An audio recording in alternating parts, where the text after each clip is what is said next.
Bonjour à chacun et bonjour à chacune, bienvenue à ce temps d'enseignement sur les dons du ministère, temps d'approfondissement sur ce que la Bible nous enseigne, sur les dons, les différents ministères et sur les différents dons des ministères.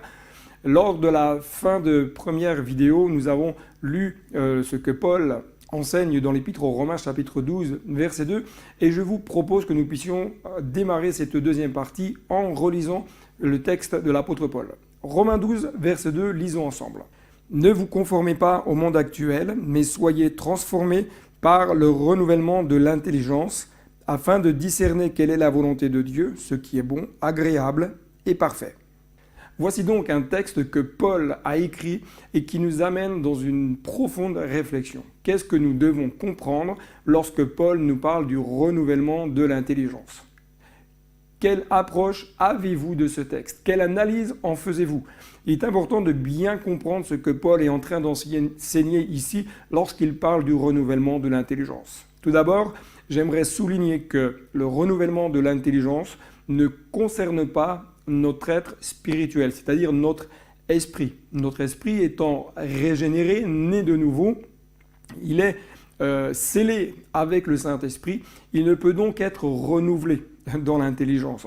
En outre, c'est bien notre âme dont Paul est en train de parler dans ce texte, pour cela qu'il parle de renouvellement de l'intelligence, le renouvellement de nos pensées, le renouvellement de notre être intérieur, c'est-à-dire notre âme, de façon à connaître intérieurement dans nos raisonnements, dans nos pensées, dans notre manière de concevoir, de percevoir, un renouvellement total, un renouvellement qui s'opère par l'action du Saint-Esprit, qui est déjà en nous, mais que nous allons permettre, lui laisser la possibilité de jaillir à travers notre vie. D'ailleurs, comme l'évoque Jésus lorsqu'il parle de fleuves qui vont jaillir de notre sein, le Saint-Esprit, lorsque vous lui laissez la possibilité de jaillir de votre vie, il va amener un renouvellement dans votre âme. En vue de quoi ? En vue d'une meilleure compréhension de la pensée de Dieu. C'est bien pour cela que beaucoup d'enfants de Dieu ont parfois du mal à avancer dans le domaine de la foi ou ont du mal dans la compréhension des perspectives de Dieu parce que leur âme n'est pas totalement et entièrement renouvelée. Je crois que tout au long de notre vie, nous pouvons faire cette prière de demander à Dieu un renouvellement. Renouvellement de l'intelligence, renouvellement de notre façon de penser afin que nos raisonnements, nos pensées s'alignent à la pensée de Dieu. Lorsque nous demandons au Saint-Esprit de renouveler notre intelligence, nous sommes en train de lui laisser la possibilité d'amener un changement dans nos raisonnements personnels. Ici, le texte peut être pris sous deux angles, à mon sens. Tout d'abord, l'angle naturel, puisqu'on peut demander un renouvellement de l'intelligence dans notre capacité intellectuelle, notre capacité d'analyse de texte, notre capacité de compréhension de texte, notre capacité à retenir même certaines références bibliques ou autres. Je crois qu'il y a aussi l'action de Dieu qui renouvelle notre capacité naturelle. Mais je crois qu'il est bon aussi de le prendre avec un deuxième angle, c'est un angle spirituel, le renouvellement de notre âme qui va se renouveler et s'ouvrir aux réalités spirituelles, qui va permettre à l'Esprit de Dieu donc d'agir en nous afin de nous amener dans une autre perspective beaucoup plus élargie et beaucoup plus profonde. Nous ne pouvons servir Dieu, et ceci est très important. Nous ne pouvons servir Dieu avec autant d'efficacité si nous le faisons avec nos raisonnements naturel uniquement. Nous ne pouvons pas avoir la même efficacité. Nous allons avoir une certaine efficacité. Ça ne veut pas dire qu'on n'en a pas et que Dieu ne nous demande pas de réfléchir.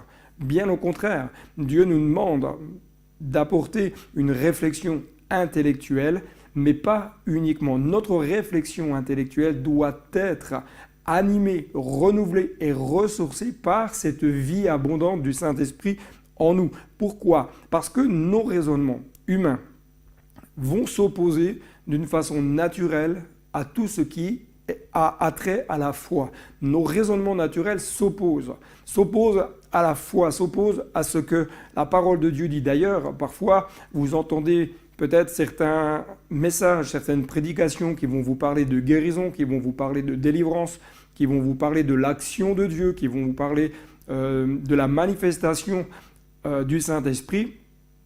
Étonnamment, intérieurement, il y a comme une dualité qui se met en place. Ça montre bien qu'il y a une opposition entre notre âme et la sphère spirituelle divine. Deuxièmement, nos raisonnements nous empêchent de vivre le surnaturel. Pourquoi ? Parce que lorsque nous sommes dans cette opposition, nous nous fermons donc à l'action du Saint-Esprit dans notre vie et dans celle qui nous entoure. Lorsque nous sommes dans cette disposition, c'est comme s'il y avait un voile qui s'installait dans notre cœur, qui nous empêche de voir les réalités spirituelles qui sont là devant nous. Nous avons besoin que nos yeux s'ouvrent. Nos raisonnements, troisièmement, nous maintiennent souvent dans une crainte et une forme de peur. J'aimerais simplement vous dire que la peur, il y a la peur naturelle, celle qui va vous empêcher de vous approcher d'une falaise parce qu'il y a danger, celle qui va vous empêcher de faire un acte irréfléchi. Mais il y a une peur spirituelle qui s'installe pour nous empêcher de franchir certains caps. La peur de vivre le miracle, la peur de vivre le surnaturel, la peur de vivre l'action de Dieu.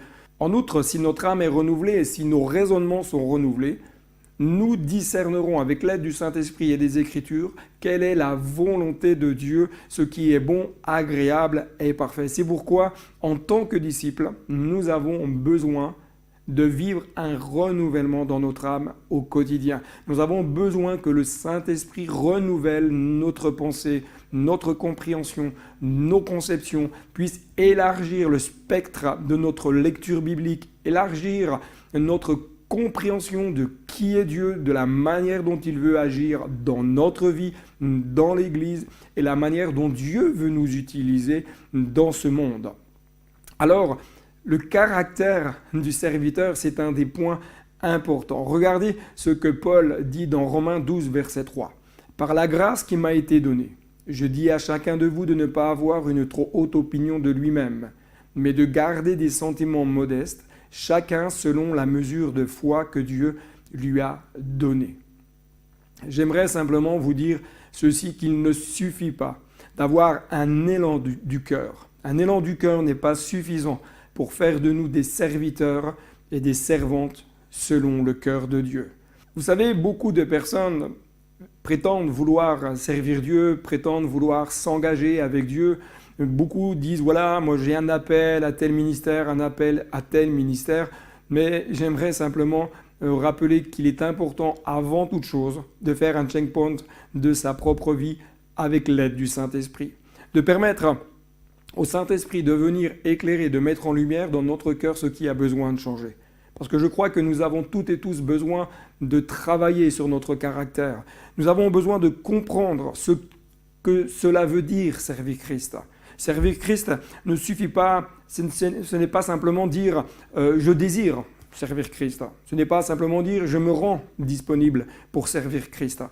Mais lorsqu'on veut servir Christ, notre caractère doit être en adéquation avec le caractère de Christ. Notre caractère doit être en adéquation avec ce que la Bible nous donne d'un caractère d'un disciple de Jésus. Ici, l'apôtre Paul souligne un aspect du caractère qui peut être un véritable frein dans la vie personnelle de la personne, mais également dans son service, dans son ministère, dans sa fonction. Regardez ce que l'apôtre Jacques nous dit au chapitre 4, verset 6.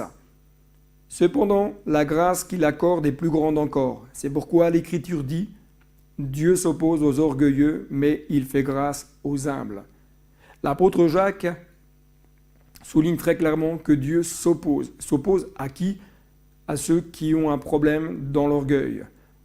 Il résiste. Dans le grec, c'est de l'opposition.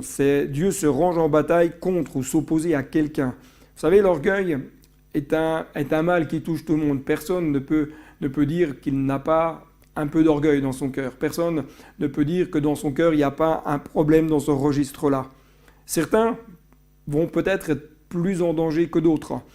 Mais tous, nous devons veiller à l'état de notre propre cœur. Tous, nous devons veiller avec quel cœur nous servons Christ. Nous devons veiller à cela. Pourquoi ? Parce que Satan est tombé à cause de l'orgueil.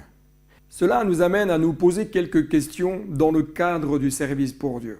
Tout d'abord, pour quelle raison je souhaite servir Dieu dans telle ou telle fonction ?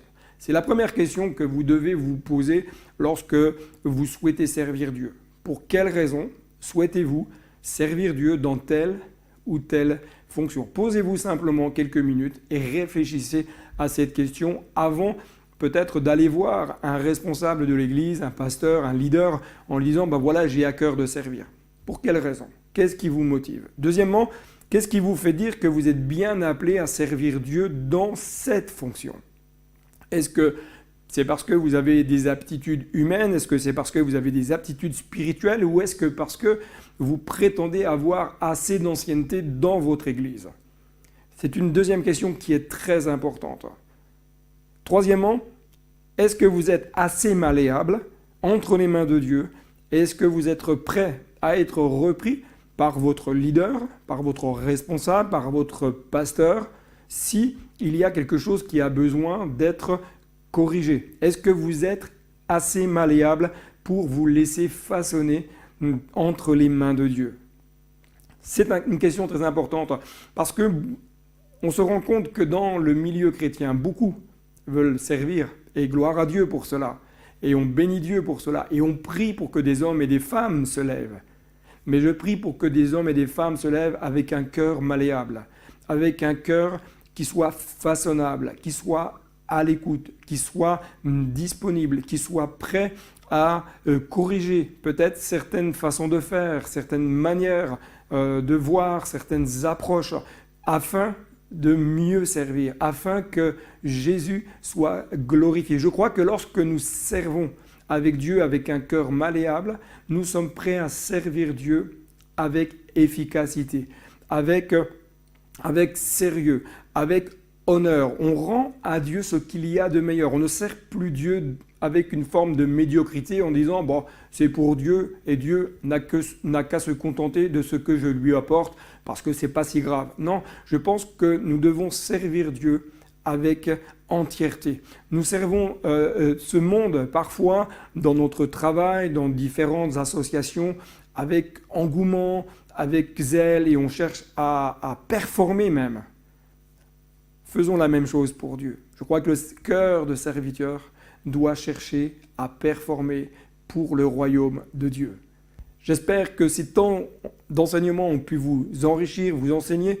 Je vous rappelle que vous pouvez envoyer vos questions en flashant le QR code qui s'affiche à l'écran ou en allant dans la description de la vidéo, il y a le lien qui vous renvoie vers le questionnaire.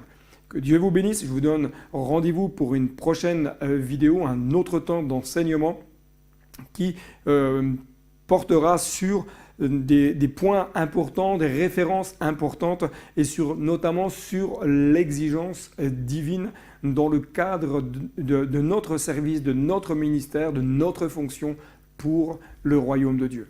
Que Dieu vous bénisse. Je vous dis donc à très bientôt et n'oubliez pas, le meilleur est devant. Bye bye.